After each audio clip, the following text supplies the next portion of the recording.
sa Diyos. Para, pag dumating yung atake niya, alam natin gagawin natin. Amen. Praise the Lord. So, pag-aaralan po natin ito. Ipinasa natin kanina, Psalms 100, verse 3. Babasa po tayo, mga bata. Ito po sa screen. Tayo po lahat, Tagalog po. Basahin natin, mula simulan. Alamin ninyo na ang Panginoon ay siyang Diyos. Siya ang wala sa atin. At dahil ganyan ay tayo bayan at mga Pastulan. Basa po English? Know ye that the Lord is God. It is He that hath made us, and not we ourselves. We are His people and the sheep of His pasture. Praise the Lord. Liwanag naman, sabi niya, know ye. Alamin ninyo na ang Panginoon ay siyang Diyos. Bakit sabi niya, alamin ninyo na ang Panginoon ay siyang Diyos? Sapagkat may ibang Diyos na nasa ibabaw ng lupa.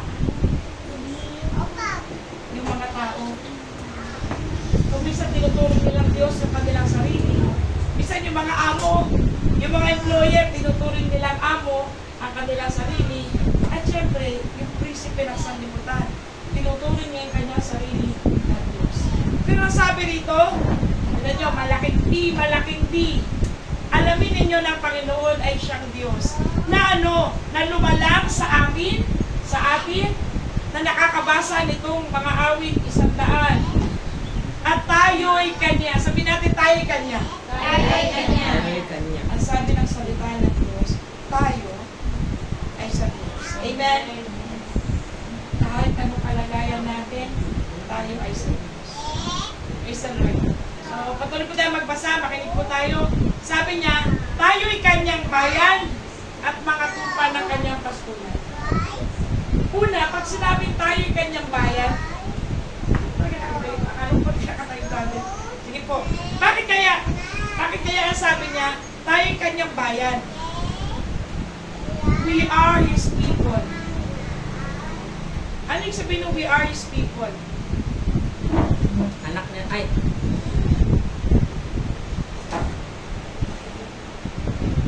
Tayo yung Kanyang bayan. O, mas madali ata isa. Tayo yung Kanyang pastulan. Tayo mga sheep. Alaga. Tayo yung mga sheep. may-ari tayo ng Bakit kaya sheep ang ginagamit ng Diyos? Bakit di na lang baka? Bakit di na lang kalabaw? Bakit kaya? Naisip ka natin. Bakit? Kasi yung tupa, maamo. Minsan mag-pray kayo, mag-worship kayo. Siya lang yung klase ng hayop na kapag dinadaan sa katayan, hindi mo siya maririnig na nagre-report. Sa pastulan kasi marami talaga. Field, pastulan is field. Sa pastulan may kambing, may baka. Kalabaw. Papayin na nga, sumasabsab doon. Pero yung mga yun, pag sila nasasaktan, sumasagot sila. Kung ano yung tunog nila. Pero ang lupa. Ibig sabihin, ang Diyos ay pumili talaga sa atin ng tayong lupa. Hindi gaya ng kalabaw, hindi gaya ng kabayo, hindi gaya ng kambing, lalong na ano, na pumitiwala kung ano man yung ginagawa sa kanya. Amen? Isa ka kayo yung kapag talagang tinatanggalan ng balahibo, dire-diretso lang yun. Wala kayong marin na gano'n, hindi. Tahimik siya. Hanggang maubos yung kanyang bulbo. Hanggang maging ano na lang siya. Palag na lang siya. Oh. Ganun yung sabi niya. Ang sabi niya, sa atin lahat, hindi po sa akin, pagtsagaan niyo ako, tayo daw yung nasa pastulan, pero inindikit niya kung ano tayo ay mga hindi tayo basta pumasok sa pastulan na iba-ibang klase. Isang klase lang ang tawag sa atin. Amen? Pag dumarating ang pagsubok, problema, sitwasyon, kalooban ng Diyos, na huwag tayo magigaya ng bayan ng Israel. Namatay ang marami sa kanila ito sa Philippines. Gaya ng kambing. Kapag nasasaktan, nanunugod, nanunumay. Pero ako napanood yung kambing, naglalakad lang, nanunungay siya. naman siya inaano. Pero ang problema sa tupa, hindi masyado matalino. Kailangan talaga may mag-alaga sa tupa. Kaya mga punang kaya, una, hindi siya mareglamong ka. Pangalawa, kailangan niya talaga ng pasto. Mga minamahal na kapatid, ang tinatawag na tupa ng Diyos, yung kinikilala ang Diyos ng pasto. Yung pinapakilala niya sa Diyos ng Panginoon kailangan. Kasi pag dumating tayo sa puntong we are self-sufficient, marami na tayong anak, marami na tayong nalagpasan, marami na tayong party, time, nakakalimutan natin na buka na ang Diyos ang nag-aalala. Sabi niya rito maliwanag, yung dati ako nagturo, itong verse ang kinuha ko, Ephesians 2:9. Kaya itong pinabasa ko sa inyo kanina, Psalms 100. Ang ganda ng pagkalagay niya. And this is wisdom. Na sabi niya, hindi ka basta nasa pastulan. Ikaw yung tupa. At yung tupa, minention sa Revelation. Na maghihiwalayin. At yung tupa, nasa tamang west. Nasa tamang direksyon yung tupa. Are you a sheep? Tayo pa ito pa ng Diyos. Sabi niya, tayo rin yung kanyang bayan. Ano meron sa bayan? Isipin niyo muna yung bayan, ano ang meron? Kompleto, pamilihan. Pamilihan? Ano yung bayan? Pag Meron, sinabing bayan, may may leadership, namumuno. may gobyerno, may namumuno. Amen? Pag sinabi niya, ito bayan ng ganito, merong leader yan. Merong either city mayor, merong provincial, kung sino man yung nasa leadership ng bayan na yun, para ano, para hindi magulo yung mga tao. So yung una, sabi niya tayo yung bayan. Pinapakilala niya na siya yung nasa leadership. Siya yung Diyos. Tapos tayo yung kanya nasasakupan. Amen? Ang sinasabi ng bayan ay may sumasakop sa iyo. Sino? Yung namumuno. Doon ang iba kundi ang Diyos. Pangalawa, yung karakter ng bayan na gusto niya, ano? Maging gaya ng field. At ang nandoon ay tupa. Maamo. At lagi nakatingin sa Diyos. Nakadepende sila sa Diyos. Kung hindi, mamamatay sila. Minsan may napanood ako tupa to tumalon siya. Na-shoot siya sa maliit na ano. Ang ginawa, hirap na hirap yung naglabas sa kanya. Nailabas naman siya, awa ng Diyos. Nung naiangat siya, tumakbo siya ulit. Na-shoot naman siya. Parang ito yung butas. Pag-angat niya ganyan, naiangat siya, tumakbo siya, na-shoot ulit siyang ganun. Sabi ko, ay, kagaling na hayo, katalino. Ang hirap siyang inangat, tapos bumalik siya ulit. Pero meron ka makikita doon. Kailangan niya talaga ng Diyos. Hindi mapapahamak. Pag dumating tayo sa self-sufficiency, alam niyo, maraming mga umalis sa pastulan ng Diyos. They became self-sufficient. Hindi na nakikinig sa Spirit ng Diyos. Why? Kasi marami naman nasa online. Kasi marami naman pwede kausapan. Iisa lang ang may tinig na naman sa Lord. Amen? Ang tinig ng may-ari ng bayan, yung tinig ng may-ari ng gusto. Amen? Kaya nga, kung meron tayong mga nararanasan, pakiramdam natin minsan parang hindi tayo mahal. Parang wala nagmamahal sa atin. Oh. Whenever you feel unloved, whenever you feel unimportant, parang wala naman akong halaga sa bahay. Oh. Wala naman akong halaga sa iglesia. Or insecure. Nai-insecure tayo. Bakit? Kasi minsan tingin natin, parang kulang yung binigay sa atin ng Diyos. Nai-insecure tayo sa buhay natin. Ano pa? Nalulungkot tayo. Na parang babalikan pa ba? Magbabago ko ba talaga yung buhay ko? O magpapaikot-ikot lang siya? Whenever you feel unloved, unimportant, insecure, remember to Basahin natin. Basahin po natin Ephesians verse 2:19. Tagalog sa baba, handa simulan. Kaya nga, Kaya nga hindi na kayo mga taga-ibang lupa at mga maglalakbay. Hindi kayo mga kabayan na kasama ng mga banal at sa bahayan ng Diyos. now therefore ye are no more strangers and foreigners, but fellow citizens with the saints and all the household of God. Pamilya, household. Parang ito. Ito yung household ng The God We Serve Ministry. At ang sabi dyan, hindi kayo taga-ibang bayan. Kayo yung mismong bayan ng Diyos. Hindi kayo taga-ibang lupa. Kayo mismo yung pinili ng Diyos para pumilang sa lupa niya. Sa kaharian niya. Sabi niya, kayo ay kapamilya ng Diyos.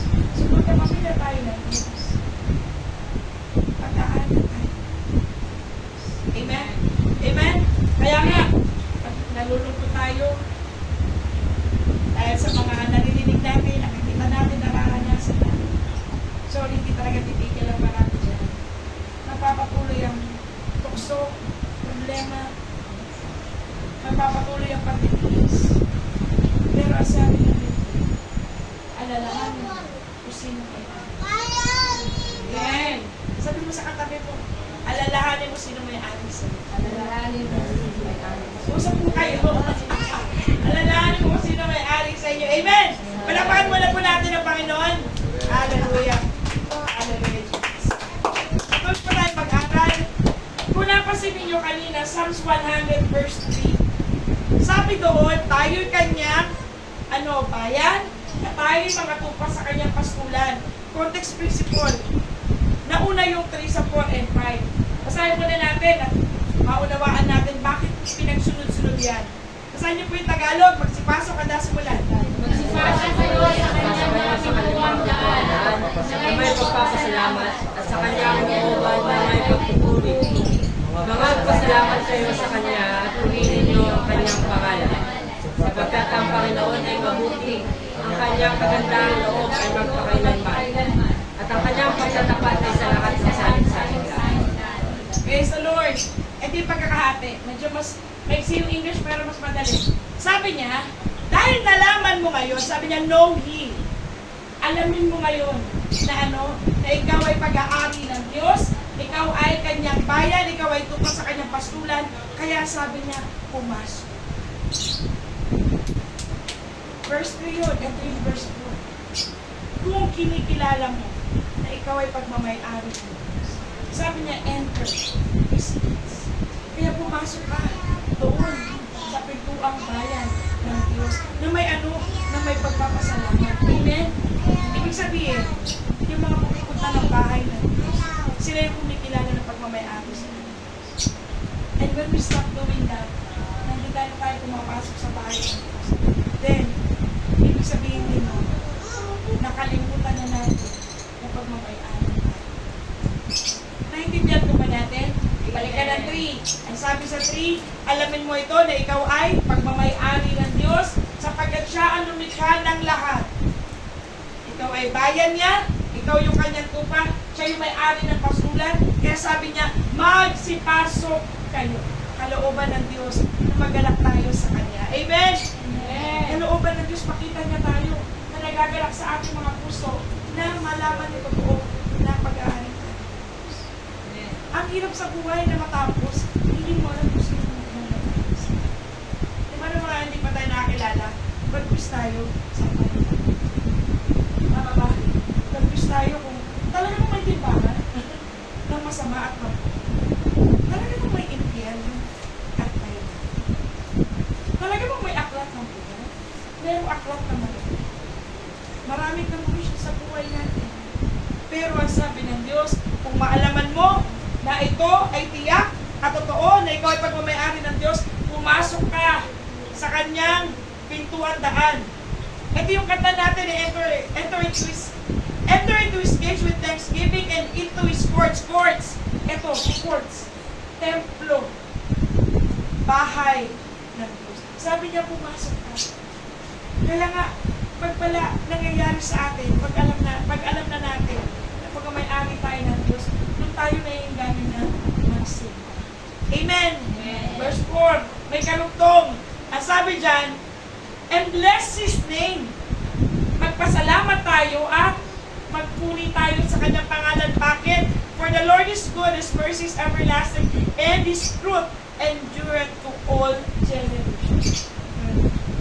Ikaw, bayan ng Diyos. Ba't ito bang bayan ng Diyos hindi lumalaki? Hindi pa sila nagkakaanak. Yung tupa ba? Nananatiling tupa lang? Nagiging lamb lang? Hindi pa siya lumalaki? Na nagiging sheep? At nanganganak at dumadami? Ang ibig sabihin nitong pangalawa, sabi niya, pumasok ka, manatili ka nagagalak doon sa bahay ng Diyos. Why? Sapagkat hindi lang ikaw ang aalalahanin niya, pati ang sambahayan mo. Yung nagsimula sa iyo. Amen? Amen. Mga kapatid na minamahal, kalooban ng Diyos na malaman natin na pagmamayari tayo ng Diyos. At huwag tayong malito kapag nagkakaproblema tayo. Pagmamayari pa ba ako ng Diyos? Dadaan talaga tayo sa testimony. Pero yung may-ari sa akin, syempre ang gusto niya, pumapasa. Amen? Amen? Ang gusto niya, pumapasa tayo. Praise the Lord. Ito po kayong marap, tumingin sa harap. Aralan natin ang John 10:9. Tagalog, basahin po natin. Ako ang pintuan. Ang simulan.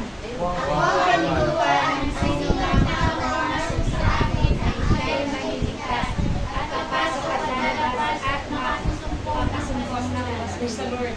Bago dumating yung John 10:10, John 10:9 muna. Sabi niya, ang magnanakaw ay naparito kung magnakaw pumatay at pumuksa. Ngunit ako'y naparito upang magkaroon kayo ng buhay na ganap at kasiyasiya. Sino sasalita? Si Yesu Cristo. Isinulat ni Juan. Si John the Beloved. Pero yung verse 10, ito ang verse 9. Gusto ng Diyos, maranasan natin yung buhay na ganap at kasiyasiya. Pero meron siyang instruction. Ano yun? Pumasok. Pagmamayari tayo ng Diyos. Gusto tayo ingatan ng Diyos. Amen? Paligaran tayo ng kalagayan ng Israel. Meron po silang takot. At yung mga tao, nagpupuntasyon na ng takot. Ang sabi ng Biblia, God is my fortress. God is my refuge. Ang Diyos yung magpuproteksyon sa akin. Para magproteksyonan ka, kailangan pumasok ka. Amen. Let's check. Nasaan ba tayo? Nasa loob ka ba ng pastulan? Dumaan ka ba doon sa pinto na walang iba kundi si Jesus? O nasa labas ka ng pastulan? Kasi pag pumasok ka daw doon sa pinto na walang iba kundi si Jesus, ano mangyayari? Pupunta ka sa John 10:10. Mananatiling magnanakaw, mamamatay tao, mamamuksa ang dyablo, pero makikita mo isang buhay na ganap. Bakit? Kasi nagawa mo yung first time na pumasok sa pinto na walang iba kundi si Jesus at pumasok ka sa pastulan ng may-ari ay yung may-ari sa iyo. Amen? Amen. Yung may-ari sa pastulan at yung may-ari sa iyo. Ngayon ang sabi dyan, pag daw po tayo ay pumasok doon sa pinto, tayo'y maliligtas. Siya'y maliligtas. Saan siya maliligtas? Matawayan. Kamatayan? Saan siya maliligtas, brother? Pag pumasok ka sa pinto na walang iba kundi si Jesus, bagong maranasan yung buhay na ganang pagkasaya-siya, sabi niya muna, siya'y maliligtas. Maliligtas sa kasalanan. Sa kasalanan. Pag pumasok kayo sa pinto nitong church, meron kayong pinanggalingan. Amen? Galing kayo sa labas. Yan ang gamit ng pinto. Amen? Ito yung itindihin natin. Bakit tayo pinapapasok ng Diyos? Kasi pinapalabas na tayo sa isang lugar. Kung saan ang dyablo ang naghahari sa mundo, siya yung magnanakaw, mamamatay na malusa. Naiintindihan ba natin? Nakukuha nyo na? Ang sabi ng Diyos, ako yung pinto. Pumasok ka sa pinto ako para maligtas ka. Saan? Sa dyablo ang magnanakaw, mamamatay na malusa. And this is wisdom. Kaya pwede ka ba tanong? Nasaan ka ba? Nasaan ba ako ngayon? Nasa loob ba ako ng pasto? Or dumaan ba ako sa pinto?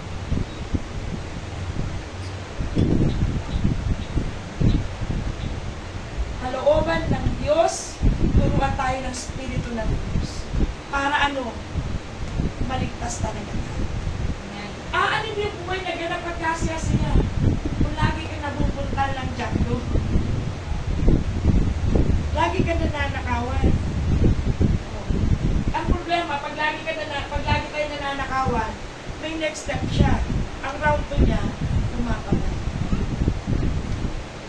Kaya sabi niya, kung ikaw ay papasok doon sa pinto si Jesus, ililigtas ka niya doon sa magnanakaw na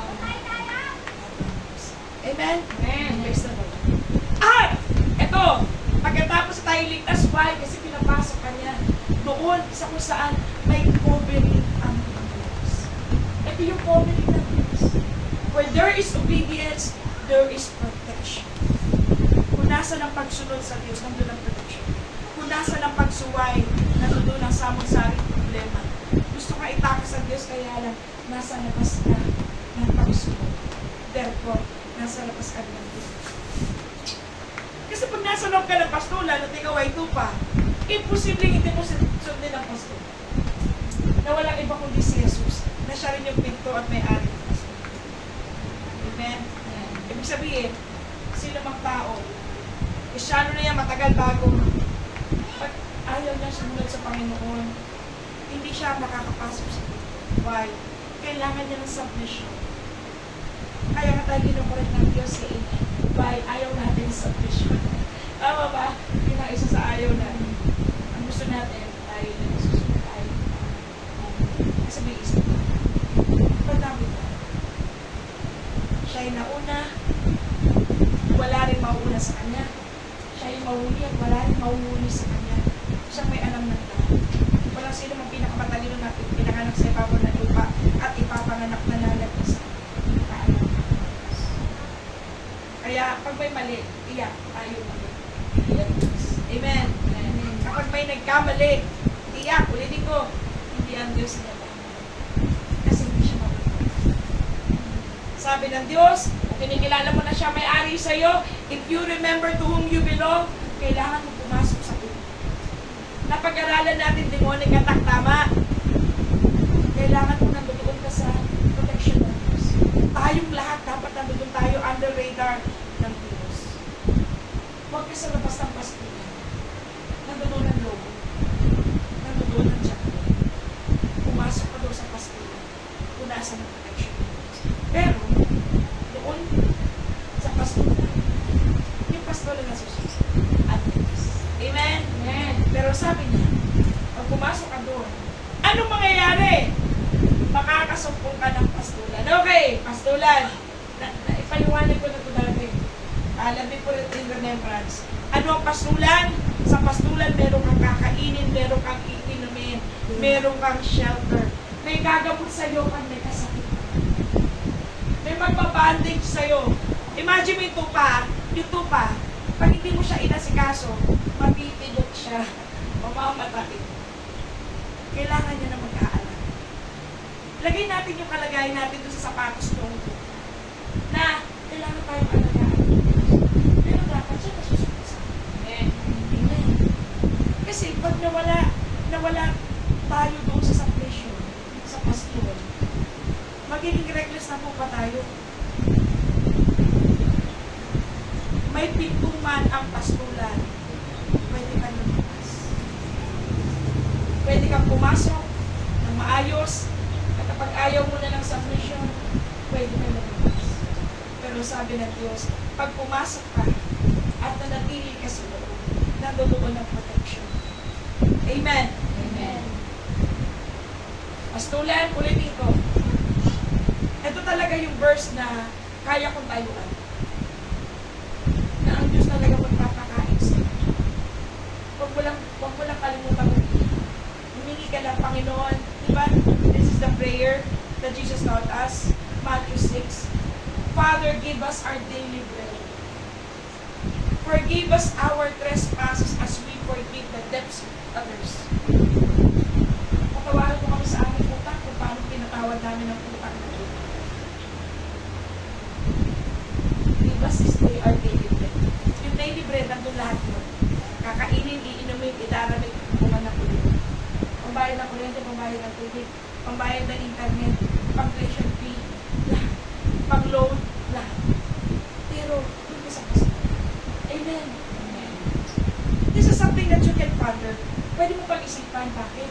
Kasi, may isip mo kapag nagkakaroon ka ng mga problema na parang nasa labas ka ng pastulan, maninimay ka na ko. Mukhang nakalabas ako ng pastulan. Oo, kasi may paa ka. Amen? Kahit na hindi ganun katalino yung sheep, may isip naman siya. Pwede siya lumabas ng pastulan. Kaya nasa labas, nandun yung loob. Walang pagkain, walang mag-aalaga, walang magbabandage ng isa, walang magagamit ko sa sabi niya, pumasok ka sa naintindihan naman namin, hindi giant time. Napakaganda, alam niyo, isang verse lang yan. Pwede mo i-share yan, isang mensahe mo yan. Diba? Yes, the Lord. Patuloy po tayo mag-aral sa salita ng Diyos. Yan, Isaiah 43 verse 1, basahin po natin sa baba. Ngunit, nasimulan. Ngunit tayo ganito ang sabi ng Panginoon na lumalang sa iyo, O Jacob, at naganyo sa iyo, O Israel. Ikaw ay huwag matakot sapagkat tinubos kita. Tinawag kita sa iyong pangalan na ikaw ay akin. Amen! Hallelujah! Sabi niya, taas ang ulo, ikaw ay akin. Maririnig mo ang Diablo, makulit yan. Pero pag sinabi niya sa iyo, akin. So, palpalin mo talaga. Sinungaling kang Diablo, Isaiah 43. Ang sabi ng Diyos, pag-aaring niya ako, sabi niya, akin. Why? Kasi pinayaran ka na niya. Tinubos ka niya ng isang pangtubos na hindi mo kaya ipagtubos sa sarili mo. Kahit magtrabaho ka lifetime, yes. Something that we cannot pay for. Sabi niya, bago ka maging kanya, kasi tinubos na tayo. Saan niya tayo tinubos talaga? Sa kabayaran ng kasalanan. Amen? Kasi naging tayo ng kasalanan, kaya nga hindi tayo makaalis noon eh.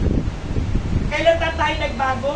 Noong lumabas tayo doon sa lugar ng kasalanan, pumasok tayo sa pinto si Jesus. At ang sabi niya, remember this, you belong to me. Ang sabi ng Diyos. Amen! Amen. Pag dumating ulit, nakakakin ng Diablo. Huwag natin kalimutan. Ang sabi ng Diyos, akin. Amen. Paano? Sapagkat sinubos tayo ng Panginoon. Hallelujah. Pag-aralan natin itong John 10. Sabi po dito sa Tagalog, basahin po natin, ang simulan. At sila'y?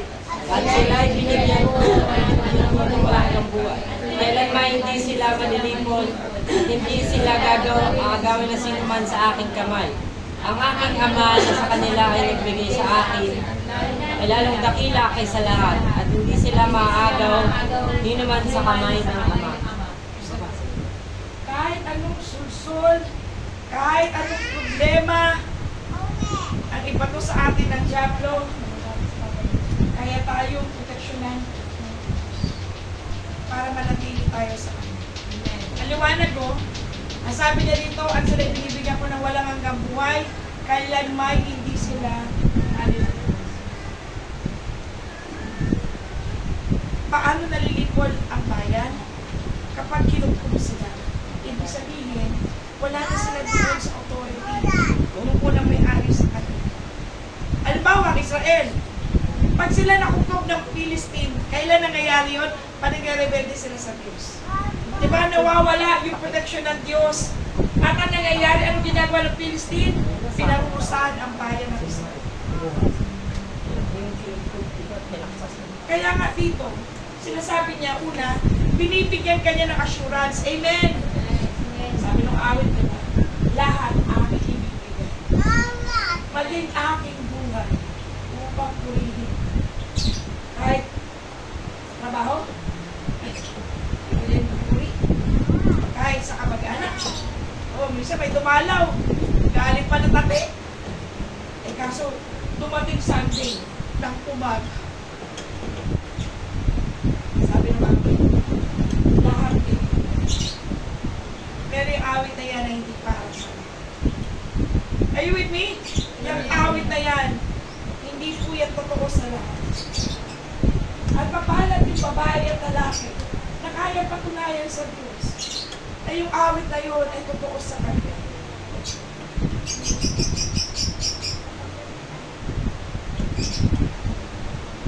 Maraming pong testify na daanan why para hindi tayo, alam mo kasi, kung iisipin natin, pagdating ng huling panahon, ilaharap tayo eh. At ang gusto ng Diyos, ayos na ayos ka. Pag dumating yung araw na yun, para ano? Para pag siniresenta ka ng Diyos, walang pwedeng bumato sa'yo na, hindi naman totoo yan, hindi naman talaga nag-lingkod yan eh. Hindi, aayusin ka ng Diyos. Para pag dumating ka doon sa moment ng great white throne judgment, at pinarangalan ka ng Diyos, hindi mapapahiya ka. Amen? Amen? Kaya dadaan talaga sa pagsubok yung ating mga kapatid. Amen. Idadaan ng Diyos ako. Isang mahalagang purifier ang apoy. Bago pa na-create yung iba pang klaseng purifier. At ang Diyos din, pag napapansin ninyo, pag nag-aalay sila, anong pinaglilinis nun? Apoy din. Kaya, ang paglilinis sa pagitan ng apoy ay paraan ng Diyos. Paraan ng Diyos. At ang Diyos hindi marunong tayo. Lahat tayo dadaan na sa apoy. Sige nga, try mo. O nagluto ka na, dikit ka sa kaldero, galing ka lang. Sakit, di ba? Hindi ka natapat sa mismong apoy. Nadikit ka lang yung sa kaldero na galing sa apoy. E paano kung dinaan ka pa sa apoy? Kaya pag may nararanasan tayo, sabi niya, huwag kang magtaka. At sabi ni Pedro, na parang dumadaan ka sa mga pagsubok na hindi normal sa ibang tao. Kung hindi, idaraan sa apoy sapagkat, kasi 1 Peter 1:6-7, sapagkat mahalaga sa Diyos ang pananampalataya upang mabigyan karangalan mo ng buhay mo si Jesus. Kaya, huwag nating ayaman ang Diyos. Magdadala ng karangalan sa Diyos. Amen? Bawa, nililigaw ka ng Diablo, di ba? O, pagpunta ka na ng Diyos, lumagpas ka pa. Para, itarihili ka, o, ginugulo ka, di mo alam yung address.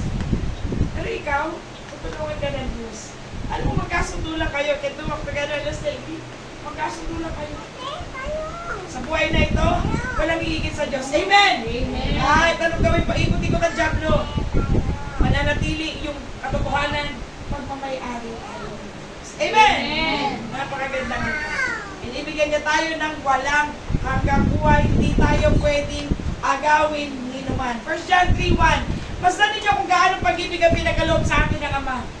Behold, what manner of love the Father has bestowed upon us. Kailan tayo minahal ng Diyos? Nung makasalanan pa tayo. Kailan yun? Nung kaaway natin ang Diyos. Meron pa kayong kaaway ng kapitbahay? Wala sa sarili.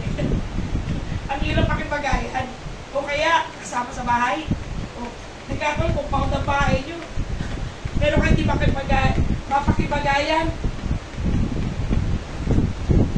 di mas ang Diyos, yung ating great example, yung ginawa niya sa atin, hahanapin niya rin na gawin mo sa iyo. Amen. Pagdaliin. Pagmahal ng kaaway.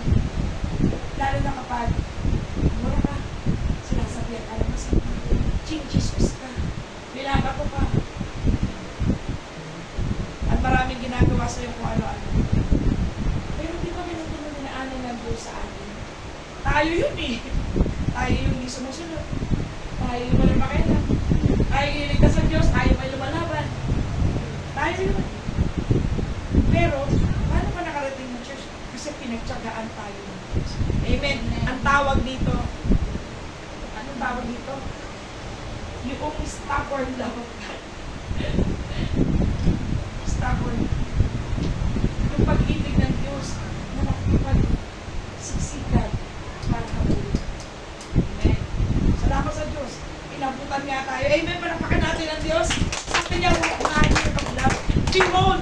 Pag sinabing behold, hindi mo yan matititigan kung naglalakad ka ka, busy ka sa mga ginagawa mo. Ang sabi niya, tumigil ka muna. Stop and consider God's wonder. Tumigil ka muna. Tapos tignan yung pag-ibig na ako. Kung gaano kalaking pag-ibig niya sa atin. Magulo tayo, hindi tayo masunurin. Matitigas ulo natin, palaaway. Hindi masunurin sa Diyos. Pero ano, pinatay na pa.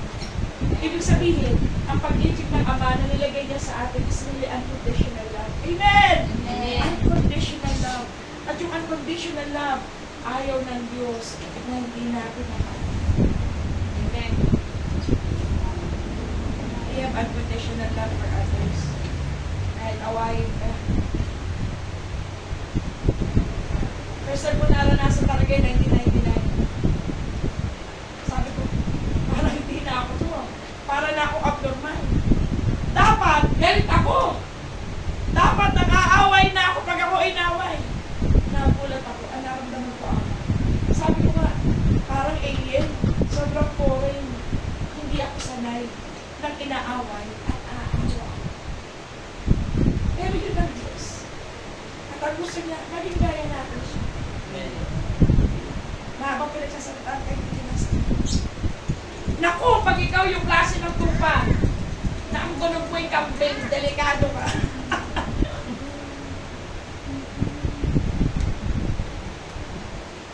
Humility is a virtue. And it's a character of God. Kasi, kung walang humility ang Diyos, hindi niya rin tayo re-require ng humility. First of all, all authority is with the Lord. Amen?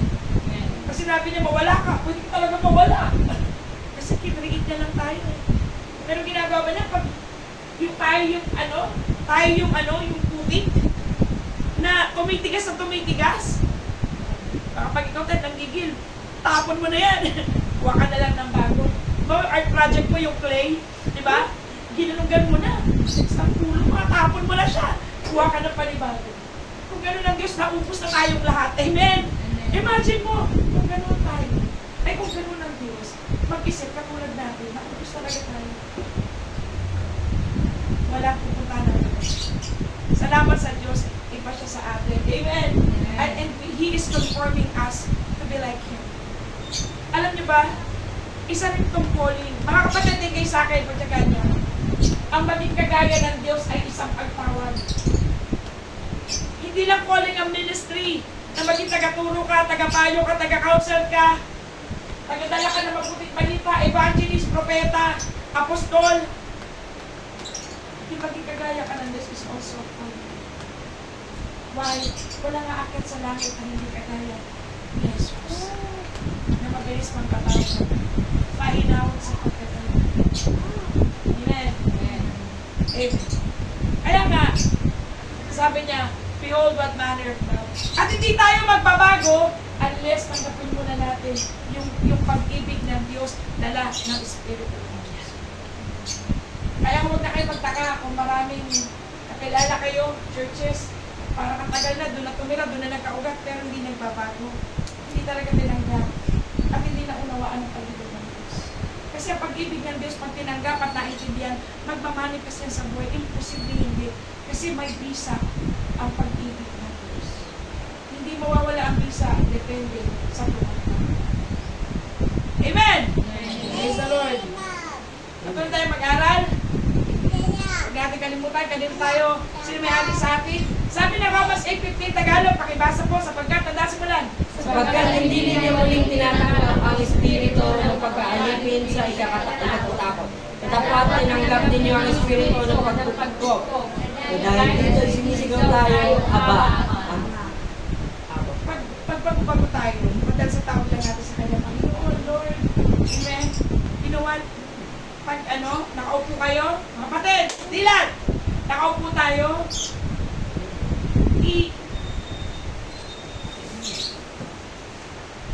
i-enjoy niyo yung relasyon ng Ama sa anak.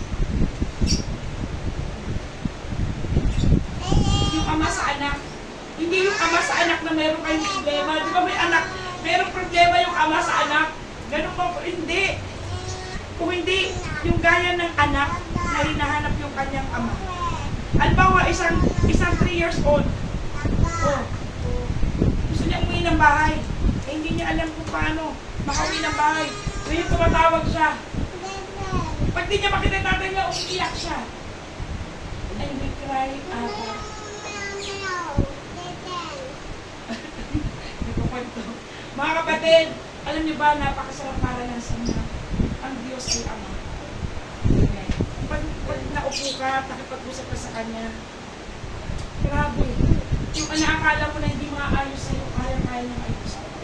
Yung parte ng buhay mo na parang nagkalasog-lasog yung pagkatao mo dahil sa mga sakit, sama ng loob, kaya-kayang ayusin. Ayun ang Ama sa langit. Ang nasabi po dyan, at tinanggap po natin ay kalayaan na ano, na huwag tayong matakot. Paglapit mo sa Ama mo. Kailan tayo natatakot lumapit sa Ama? Di ba pag may ginawa tayong kabalustugan? Pag may mali tayo, maliliit tayo, right now, syempre, hindi na, malalaki na tayo eh. Pero imagine yung bata maliit. Anong gagawin niya? Hindi mo si Eva Tadan. Anong nangyari? Nagtago sila. Pag nalaman ng anak na ito pala yung tatay niya, ang sabi niya, ang binigay niya doon sa anak ay ano? Kalayaan. Kalayaan na ano? Na maranasan yung pagmamahal ng ama. Yung amang Diyos. Hindi takot. Na matakot tayo na pag nakita natin ang Diyos, marurusahan niya tayo. Kasi ang parusa, ang dala niyan ay takot. At walang pag-ibig siya. Hindi yun ang gusto ng Diyos maranasan natin. Amen! Ang gusto niya maranasan natin yung pagmamahal ng Ama sa atin. Amen. Para ano, mahirap maglingkod, magpatuloy sa buhay na ito. Alam mo totoo lang, ito talaga yung real step, yung totoong buhay. Ito yung totoong buhay. Na merong Diyos na nagmahal talaga sa atin. At ito yung totoo. Amen! Amen! Kasi nangalingan, yung buhay ng iba, na nabubuhay ng sila lang. Kasi mali yun. Ibig sabihin, they are at odds. Mali yung buhay nila. They are in error. Pero ito po, may Ama na nagmalasakit sa atin, kinupit tayo. Kaya nga ano, sabi niya, ang binigay niya sa atin ay espiritu ng kalayaan. Hindi bumalik sa kasalanan. Kundi maging malaya tayo na ano, may tayong connection sa Ama sa langit. Hindi natatakot dahil gumagawa ng masama. Kundi nararanasan natin yung pagpupok ng Ama sa atin. At kaya kalooban ng Diyos, pag pinalaya ka na niya, huwag na tayong bumalik sa pagkakaalipin. Amen! Amen! Anong yung nangyayari sa alipin? Natatakot kayo siya sa Amang Diyos. Bakit? Kasi alam niya, bumabalik siya sa dati.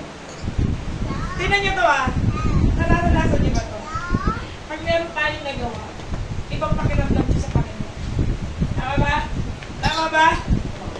Pero pag ikaw gumawa ka ng excellent, gumawa ka ng approve sa Panginoon, gusto mo tumawag sa kanya, diba? Aba ko. Why? Kasi wala kayong conflict. Wala kayong dispute. Normal na tatay. Kapag tayo, alam natin may nagawa tayo. At alam natin na alam din niya. Di ba ginagawa natin, nagkatago tayo. Hanggang hanapin tayo. Ako, ilang beses ako lumaya sa bahay namin, sa takot ko papalo eh. Why? Salamat pa no, hindi. Yung takot, nagpapalayo sa akin. Mga anak na naging, ito ibang takot to ba? Yung takot ka maparusahan. Tingin po kayo sa akin, alam nyo, may pinapaliwanag ang Espiritu ng Diyos. Yung takot ka maparusahan, takot ka matuto ng pagtitiis. Dapat hindi. Kasi una, tinitiyak sa'yo ng Ama, hindi ka niya ipapahamak. Amen. Meron lang siya tinutulong sa'yo. Amen. At alam niya kung anong kulang natin. At siya yung Ama na hindi kayo pamamayaan. Amen. Na parang, okay lang, parang di na siya magtampo. Hayaan ko na lang siya. Hindi ka rin yung tatay sa langit. Aayusin niya tayo hanggang may aayusin sa atin, hanggang gusto na. Amen. Amen. Kasi kung tatalin mo gusto niya. Eh, iba ka tayo pinapanganak eh. Namatay na si Jesus. Para ano? Para bigyan niya tayo na buhay na walang hanggan. Hindi pa natin kilala ang Diyos. Take note of this. Hindi mo pa kilala ang Diyos. May pamana na siya sa'yo. Imagine na hindi mo maisip darating ka sa ganitong pagkakataon ng buhay. Do you imagine na aabot ka sa ganitong buhay mo? Na, ganito pala buhay Kristiyano. Dati naririnig mo lang at ayaw mo yung mga iba naririnig mo. Pero may napatunayan mo na pag pala nakinig tayo sa salita ng Diyos, talaga mapapaputi buhay natin. Amen! Amen. Aayusin niya sa mga Hallelujah. Mga minamahal, mag-aari tayo ng Diyos. Ano man ang ating maranasan, hindi ba ganyan nyo nalaman na kayo templo ng Diyos at ang Espiritu ng Diyos ay nananahan sa inyo? Kung gibain ng sino man ang templo ng Diyos, siya hindi giba ng Diyos. Sapagkat ang templo ng Diyos ay banal, ang templong ito ay kayo. May dalawang bagay. Titignan niyo muna po yung verse na yan. Malapit na po ako matapos. Alam niyo yung wisdom na yan? Yung una, tayo. Kasi may responsibility tayo sa ating katawan. Amen? Kung tayo nagbibisyo at magkakasakit tayo, mananagot tayo sa Diyos. Kasi itong katawan ito, hindi atin sa Diyos. Kaya nga di ba tayo nagpapayo? Huwag ka manigayin nyo, huwag ka uminom ng alak, masama yan sa katawan mo. Pero kung dadaanin natin yung biblical, ganito ang sasabihin natin, magagalit ang Diyos sa'yo sa ginagawa mo sa templo at parurusahan mo. At ikaw ba gusto pa parusahan kung tatay mo yan, kung nanay mo yan, kung kapatid mo yan, na gumagawa ng masama sa katawan niya, parurusahan ng Diyos. Amen! Amen. Hallelujah. Kaya lang, syempre, hindi naman tayo ganun mag-share, di ba? Naku, kung galit sa'yo, Diyos, parurusahan ka niya. Gagawin niya, hindi na makikipag-usap sa iyo. Sabihin lang natin, di ba? Masama yan sa katawan mo. Pero in reality, ito siya. Magagalit po ang Diyos. So, anong sinasabi rin ito? Mag-aari tayo ng Diyos. Amen? Kaya ibig sabihin, ingatan natin yung sarili natin. Amen. Amen? Amen.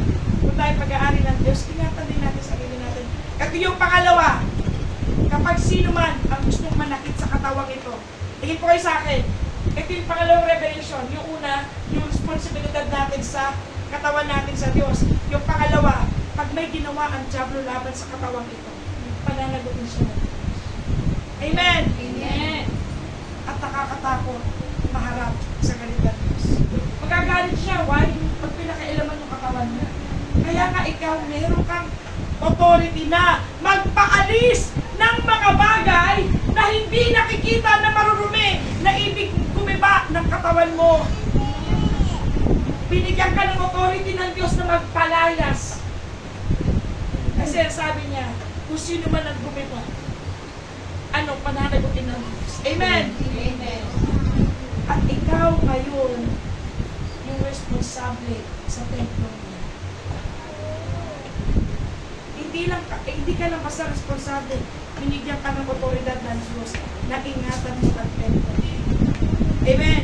So Brother James, sa susunod ang narinig niya, huwag mo siyang pabayaan, palayasin. Sapagkat kailanman, walang satan na spirit, na demonic spirit. Iisa lang ang kanilang layunin. Magnakaw, pumatay, pumuksa. Hanggang dumating na yung panahon ng kanilang hatol. Nagmamadali sila sapagkat nanghihiram lang sila ng panahon. Kasi dead end na sila. Malapit na yung judgment. Kaya ginagawa nila, nagmamadali rin sila 24/7 kahit ba rin. Naghahanap, sumisila ng mga Kristiyano, mga anak ng Diyos, pagmamayari ng Diyos, na madadala nila, kasama nila doon sa kaparusahan ng Apo. Ulitin ko, napakahalaga nito. Ayaw ng Diyos, pabayaan natin yung ating katawan na siyang templo ng Diyos. Pangalawa, binibigyan tayo ng authority ng Diyos kasi tayo responsable sa katawang ito. Amen! Amen! Amen! Naintindihan po ba natin to? Alam niyo ba, pang-warfare to? Kung maintindihan natin, pang-warfare yan. At, ito po, ang sabi ng 1 Corinthians 1:22, basahin niyo po yung Tagalog, kailan simulan? Na siyang nagtatak naman sa atin at nagbigay ng Panginoon ng Espiritu sa ating mga puso. Makipasa po yung English. Who hath also sealed us and given the earnest of the Spirit in our hearts. Okay. Alam niyo yung gamot na nakalagay? Do not receive if tampered. If yung If seal is seal is tampered. tampered. If seal is broken, Do not accept this. tayo, meron tayong covenant. Amen. At ang covering natin yung Holy Spirit. Mga kapatid, hindi sa akin, matatapos na po ako. Ang covering natin yung Holy Spirit. Kaya nga ang gusto niyang gawin ay ano? Magbabandayo sa Kanya. Paano? Gusto niya tayong bigyan ng kaloob para mas makilala natin ang Diyos. Yan ang isang purpose ng kaloob. To edify us. Patatagin tayo. Paano tayo tatatag? Yung maging marunong tayo patungkol sa bagay ng Diyos at hindi maging mangmang. Ang sabi niya dito, ang ipinagselo sa atin ay ano? Ang selo natin ang mismo Diyos. Amen? Amen. Paano hindi ka tatanggapin ng sino man? Kung ang selo mo ay ang Diyos. Balay-balayin po natin to. Feeling mo ba insecure ka? Feeling mo ba hindi ka mahal? Feeling mo ba hindi ka importante? Tapos may selo ka ng Diyos. Kung kaya nanonood kayo ng mga mayayaman, halimbawa sa Britain. Oh. Di ba yung mga ano doon? Yung mga hari, reyna, iba yung paraan ng kanilang pamumuhay. Parang alam mo yung sobrang alta syudad talaga. High society. Walang sinabi yan. Kasi ang selyo nila ay yun lang lugar nila. Ang selyo nila ang Diyos. Amen! Itigan mo ulit ang verse na yan. Para, pag napakiramdam natin, dahil dinadayo tayo ng jablo, na wala akong kwenta, wala akong gamit, wala akong saysay. Ang sabi niya, who had also stilled us and given the earnest of the Spirit. Spirit, malaking E, malaking S, Espiritu ng Diyos. Saan? Sa ating mga puso, meron tayong selyo ng Diyos. Kaya hindi ka pwedeng hindi tanggapin. Amen! Amen. Dito ko naranasan yung pagsan ako dali ng Diyos. Kasi mula para ka itataboy. Magdadala ka ng salita ng Diyos. Pero ako tinatayuan ko. Pinadala mo ako rito, Panginoon. Sino tatanggi sa'yo? Kung ako lang tatanggihan talaga ako niyan. Pero pag ikaw nagpadala sa akin, ito yung sagot sa akin. Ang Diyos ang selyo ko. Saan ka man makarating? Mag-aaral ka man? Maghahanap buhay? Magdadrive? Tingnan natin yung ating sarili na ano, hindi unimportant, kundi importante. Hindi insecure, kundi secured. At lalo hindi unloved, kasi mahal tayo. Amen! Palapakan natin ang Panginoon. Amen. Salamat sa Diyos. Whenever you feel these things, remember to go. Tayo po natin. Habang tayo po'y nakatayo.